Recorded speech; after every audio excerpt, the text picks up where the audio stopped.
Hi hello guys, இந்த வீடியோல எதை பத்தி பார்க்க போறோம் அப்படின்னு சொல்லி பார்த்தீங்கன்னா, ஜீ தமிழ்ல நடந்திருக்கக்கூடிய சரிகமாப்பா இவங்க எலிமினேஷனே ஆயிருக்க கூடாது அப்படின்னு சொல்லிட்டு ஒரு பக்கம் பேசிட்டு இருக்காங்க. அதுக்கான பின்னணி என்ன? அது மட்டும் இல்லாம பவித்ராவுக்கு எதனால பேர் கொடுக்க கிடையாது, இனியா எப்படி ஸ்டாண்ட் பண்ணாங்க அப்படின்னு சொல்லிட்டு பல கேள்விகள் இருந்திருக்கு. அதுக்கான பின்னணி என்னன்றதாங்க இந்த வீடியோல பார்க்க போறோம். நம்ம சேனலை ஃபர்ஸ்ட் டைம் பார்க்குற பர்சனா நீங்க இருந்தீங்கன்னா மறக்காம நம்ம சேனலை சப்ஸ்கிரைப் பண்ணிக்கோங்க. அப்பதான் அடுத்தடுத்து போடுற வீடியோக்கான நோட்டிபிகேஷன்ஸ் அண்ட் பாப்அப்ஸ் வந்து கண்டினியூஸா கிடைச்சிக்கிட்டே இருக்கும். அது மட்டும் இல்லாம இந்த வீடியோ பத்தி உங்களுக்கான கருத்துக்கள் ஏதாச்சும் இருந்துச்சுன்னா தாராளமா நீங்க கமெண்ட் பாக்ஸ்லயும் மென்ஷன் பண்ணலாம். ஸோ ரீசெண்டாக ஜீ தமிழில் நடந்திருக்கக்கூடிய சரிகமபா அப்படின்னு சொல்லக்கூடிய இந்த ஒரு சிங்கிங் காம்படிஷன் ஷோ வந்து பார்த்தீங்கன்னா வேற லெவலில் போயிட்டு இருக்குன்னு சொல்லலாம். ஸோ இதில் பார்ட்டிசிபேட் பண்ணியிருக்கக்கூடிய எல்லாருமே வந்து பார்த்தீங்கன்னா சூப்பராக பர்ஃபார்மன்ஸ் பண்ணிட்டு வந்திருக்காங்க. ஸோ லாஸ்ட் 2 வீக்காக வந்து பார்த்தீங்கன்னா எந்த ஒரு எலிமினேஷனும் இல்லாமல் இருந்துச்சு அப்படின்னு சொல்லலாம். அதாவது டவுன் பஸ் வாரம், அது மட்டும் இல்லாமல் கேப்டனுக்கான வீக் அப்படின்னு சொல்லிட்டு 2 வாரம் கொண்டு போனாங்க. இதுல ஸ்மூத்தாகவே போயிட்டு இருந்துச்சு.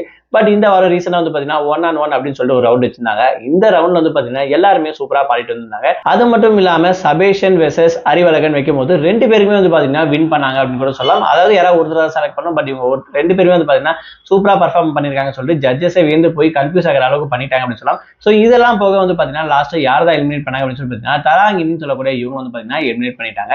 இது ஒரு பக்கம் இருக்கு. அதாவது இனியா தானே இந்த இடத்துல வந்து பாத்தீங்கன்னா பர்ஃபார்மன்ஸ் கம்மியா பண்ணாங்க அப்படின்னு சொல்லிட்டு இனியா மேல ஹேட்டர்ஸா இருக்கவங்க எல்லாம் பார்த்தீங்கன்னா சொல்லிட்டு இருந்தாங்க.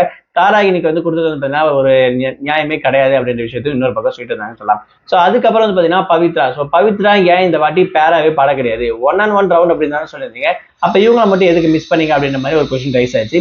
அதாவது பவித்ராவுக்கு வந்து பார்த்தீங்கன்னா உடம்பு சரியில்லை அப்படின்ற ஒரு ரீசனுக்காக இவங்களுக்கு இன்னொரு ஒரு அட்வான்ஸ் போனஸ் மாதிரி அப்படின்னு சொல்லலாம். ஸோ அவங்க பாட்டு மட்டும் பாடிருப்பாங்க, அவங்களுக்கான ஸ்கோர் மட்டும் கொடுக்கப்பட்டுச்சு அப்படின்னு சொல்லலாம்.